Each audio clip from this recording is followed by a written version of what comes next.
নামিয়ে নিচ্ছে।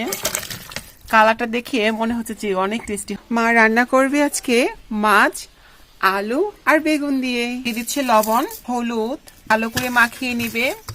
দিয়ে দিচ্ছে তেল। ডালের বড়ি দিয়ে রান্না করবে, তার জন্য ডালের বড়ি দিয়ে ভেজে নিচ্ছে। আর ভাজা হয়ে গিয়েছে, উঠাই নিচ্ছে। এখন মাছগুলোকে ভেজে নিচ্ছে। আলু আর বেগুনটা ভেজে নিবে। তো মা এখন হলুদ দিয়ে দিচ্ছে। আলু আর বেগুন কিন্তু খুব সুন্দর করে ভেজে নিয়ে, আর গুঁড়ো, মরিচ বাটা, কাঁচা লঙ্কা, পরিমাণ জল। তো মা এখন মাছগুলো দিয়ে দিবে। দেখুন সুন্দর করে কষিয়ে নিয়েছে, তেল চলে আসছে। এখন মাছগুলো দিয়ে দিলাম। মাছগুলো দিয়ে এখন একটু কষিয়ে নিবে ভালো করে। আবার দিয়ে দিচ্ছে জল। দেখুন আমাদের কিন্তু বলক চলে এসেছে। আর মা ভেজে রাখা ডালের বড়িগুলো দিয়ে দিচ্ছে। ডালের বড়ি দিলে না খেতে এমনি অনেক স্বাদ লাগে। দিয়ে দিচ্ছে জিরা বাটা। আর দেখুন মার কিন্তু তরকারি রান্না করা হয়ে গেছে, এখন নামিয়ে নিচ্ছে। কালারটা দেখে মনে হচ্ছে যে অনেক টেস্টি হবে।